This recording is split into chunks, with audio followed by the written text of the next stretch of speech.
ጻድቁ አቡነ ስነ ኢየሱስ። አባታችን ጻድቁ አቡነ ስነ ኢየሱስ የትውልድ አገራቸው ሰሜን ሸዋ ደብረ ብርሃን፣ ልዩ ቦታው ልብ ሆነው። አባታቸው አብርሃም እናታቸው አስካለ ማርያም ይባላሉ። ጻድቁ ስነ ኢየሱስ በምናኔ ገዳመ ዋፊት ገብተው ማኅበሩን ሲያገለግሉ ለብዙ ጊዜ ከቆዩ በኋላ ከአቡነ ዮሐንስ እጅ ምንኩስናን ተቀብለዋል። ከዚያም በቅዱስ ገብርኤል መሪነት በእግዚአብሔር ፍቃድ ወደ ሰሜን ጎንደር አርማጭሆ በመሄድ የወርቅ ልብሆ ቅዱስ ያዕቆብ ዝግሙድ የተባለ ገዳም እንደገና አቅንተዋል።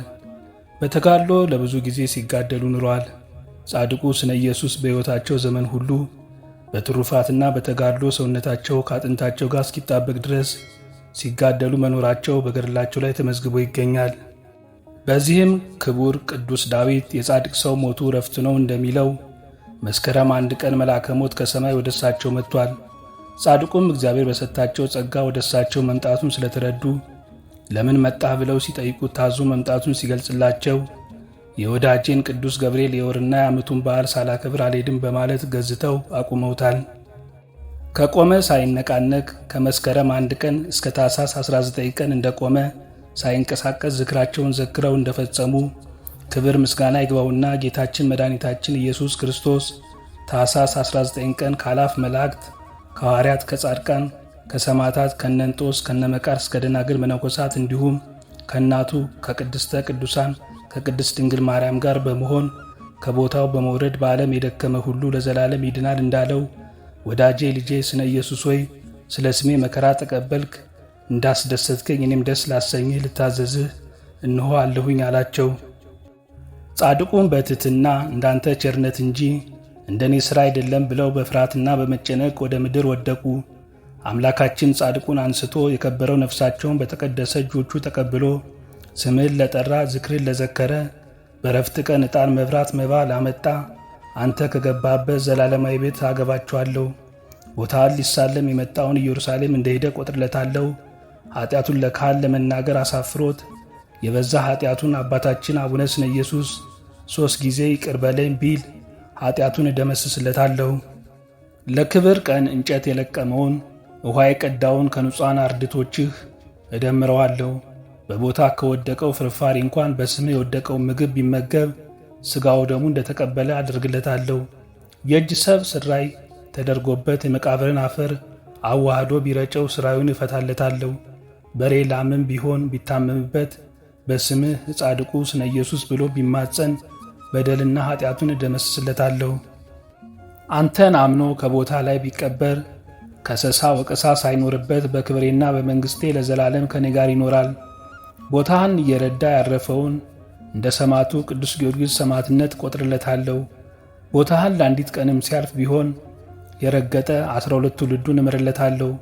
በጉልበቱ በገንዘቡ በእውቀቱ ወጥቶ ወርዶ የሚራዳውን በክብር ቀን የሚዘምረውን በእግሩ ደክሞ ቦታህን ረግጦ ያከበረውን ራሱ ድኖ ለወገኖቹ 60 ትውልድ ከሲኦል አወጣለታለሁ ብሎ እውነት እንጂ ሐሰት በማይታበል ቃሉ ቃል ኪዳን ሰጥቷቸው በምስጋና በእልልታ በክብር ወደ መንግሥቱ ወደ ሰማይ አድርጓል። ቅዱሳን ልጆቻቸው በክብር ገንዘው ከቤተ መቅደስ ውስጥ በሳጥን የጻድቁን አጽም አኑረዋል። ዛሬም ምንም እንኳን በአካለ ሥጋ ቢለዩም ከቦታቸው ላይ ለበቁ አባቶች በአካለ ነፍስ በመገለጽ ቦታቸውን አስከብረውት ይገኛሉ። ጻድቁ ስነ ኢየሱስ ቀን የሠሩትን ቤተ ክርስቲያን ሌሊት እየመጣ ጨለማ ለብሶ ፈላሻ የተባለ ጸረ ቤተ ክርስቲያን እያፈረሰባቸው ሲያዝኑና ሲተግዙ እግዚአብሔር ባወቀ በእግዚአብሔር ፍቃድ ዋልክዳ ከሚባል ቦታ አውሬ አዳኝ ወደ ገዳሙ በመምጣት አጋዘኗን በጥይት መቷት ደሟን እየዘራች ጻድቁ ቁመው ከሚጸልዩበት እግራቸው ስር ወድቃለች። አዳኙም ፈለጓትና ደሟን ተከትሎ ከወደቀችበት ሲደርስ ጻድቁ ስነ ኢየሱስ ብርሃን ተጎናጽፎ በሚያስፈራ ግርማ ሲመለከታቸው ፈጥኖ ወደ መሬት ወድቋል። ጻድቁም በአበው ሥርዓት ሰውም ሆነ አውሬ መግደል ወንጀል ኃጢአት ነው በማለት ገስጸው መክረው አስተምረው ለሁለተኛ ጊዜ እንዲህ አይነት ሥራ እንዳይደገምህ ተጠንቀቅ ብለው ካሳሰቡት በኋላ ለአሁኑ የመታሃትን አጋዘን ፈቅጄልሃለሁ ባርገህ ተጠቀምባት ሲሉት አዳኙም ሥጋዋን አወራርዶ እንደጨረሰ ታላቅና ታናሹን ለጻድቁ ሊሰጣቸው ሲሞክር እግዚአብሔር ያዘዘኝ በአርምሞና በጸሎት እንድጋደል እንጂ ሥጋ በልቼ በመንፈስ ደካማ እንደሆን አይደለም። አንተ ግን የአንተ ልጆች ለእኔ ልጆች ግዳይ ባደረጉ ጊዜ ታላቅና ታናሽ ለገዳሙ በመስጠት በረከት እንዲቀበሉ ሥርዓት ይሁንላቸው ሲሉ ተናግረውታል። አሁን ግን አንተን የምጠይቅህ አንድ ጉዳይ አለኝ። ቀን የምሠራውን ማታ የሚያፈርሱብኝ ሰይጣን ያደረባቸው ፈላሾችን እንድታጠፋልኝ ፍቃድህ ይሁን ሲሉ ጠይቀውታል። ጻድቁ ስነ ኢየሱስም ፈጣሪን ከሱባኤ ገብቼ ከጠየቅሁ በኋላ እኔ ስነግርህ የሚገባውን ትእዛዝ ታደርጋለህ።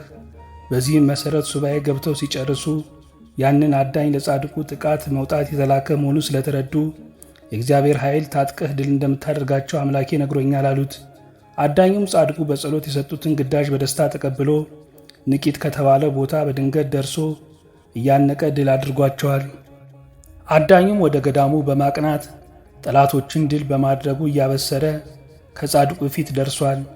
ጻድቁ ስነ ኢየሱስም እግዚአብሔር በሰጣቸው ጸጋ ድል እንዳደረጋቸው ተመልክተው መነኩሳትን አሰልፈው በደስታና በዝማሬ ተቀብለውታል። ጻድቁ ከዛሬ ጀምሮ ከልጆቼ መነኩሳት አንድነት ደምሬሃለሁ እንደ አንድ ሰው ምክር ብለው መካሪያን ተብሏል። የወርቅ ለብሆ ቅዱስ ያዕቆብ ዘግሙድ ገዳም አመሰራረት በሰሜን ጎንደር ሀገረ ስብከት በታች አርማጭሆ በሳንጃ ወረዳ በደብረ ሲና ቀበሌ የሚገኝ ገዳም ሲሆን በኢትዮጵያ ከርዕሰ ገዳማት አንዱ ነው። በዚህ መሠረት በዮዲት ጉዲት ዘመን ቤተ ክርስቲያኑ ተቃጥሏል። ከዚያ ጊዜ ጀምሮ ለብዙ ዘመን ጠፍኖ ሲኖር ጻድቁ ስነ ኢየሱስ ከገዳመ ዋፊት በመልአኩ ቅዱስ ገብርኤል እየተመሩ በራእይ አምደ ብርሃን ከሰማይ ወደ ምድር ከሚያርፍበት ቦታ ተተክሎ አይተዋል።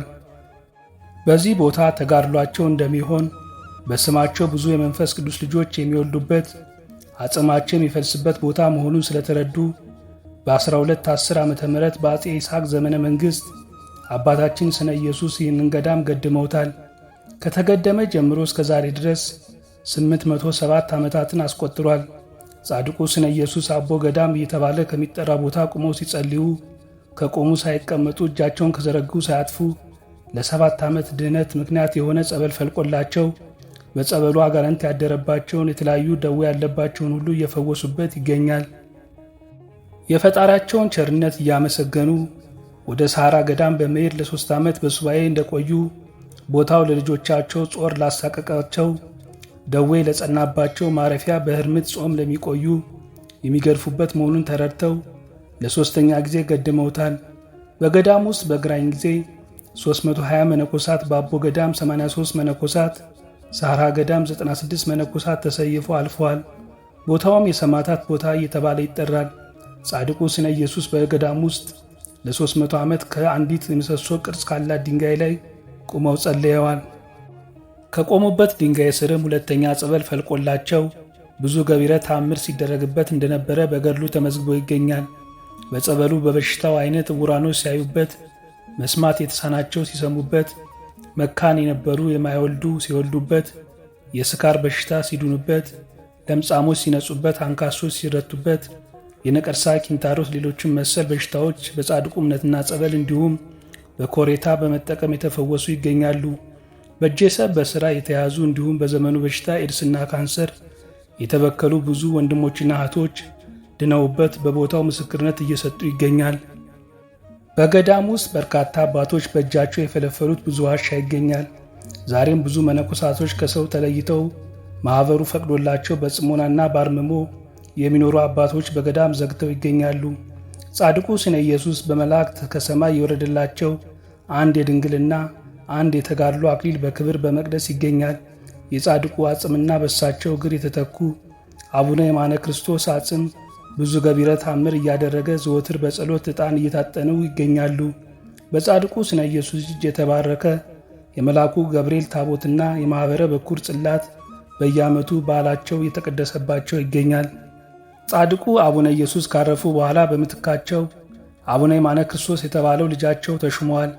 አቡነ የማነ ክርስቶስም የአባታቸውን ፈለግ በመከተል በመንፈስ ቅዱስ የተቃኙ በመሆናቸው በአፄ ሱስንዮስ ዘመነ መንግሥት ጊዜ ንጉሡ ሃይማኖታቸውን ከኦርቶዶክስ እምነት ውጪ በመውጣታቸው አንደበታቸው ተዘግቶ አፄ ፋሲልም የአባታቸውን ችግር በጸሎት እግዚአብሔር ምሕረት እንዲሰጣቸው ሲማጸኑ መባም የሚያስፈልገው ለገዳሙ ቃል ገብተዋል። አበው መነኮሳትም ሌሊት በሰዓታት ቀን በዳዊት በመጸለይ የእግዚአብሔር ቸርነት ተገልጾላቸው ከመሰል የመንፈስ ቅዱስ ወንድሞቻቸው ጋር በመሆን ሥጋው ደሙ ቀድሰው ሲያቀብሏቸው ተመዞ የነበረው ምላሳቸው ወደ ነበረበት ሊመለስ ችሏል። በዚህም በመደሰት ለገዳሙ መተዳደሪያ 44 ቀፈፍ ጉልት ተቀብለው እንደነበረ ገዳሙ አስራት እያስከፈለ ሳንጃ ወረዳን ራሱ እንደሚያስተዳድር ታሪካቸው ያስረዳል። ለእግዚአብሔር ክብር ምስጋና ይሁንና የአባታችን የጻድቁ ስነ ኢየሱስ እና የቅዱስ ያዕቆብ ዘግሙድ አንድነት ገዳም ቃል ኪዳን ከብዙ ባጭሩ ከዚህ ላይ ተፈጸመ።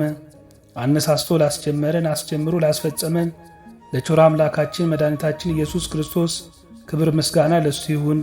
ምንጭ አንዲት ኦርቶዶክስ ተዋሕዶ ናት ድረገጽ። ወስብሐት ለእግዚአብሔር ወለወላዲቱ ድንግል ወለመስቀሉ ክቡር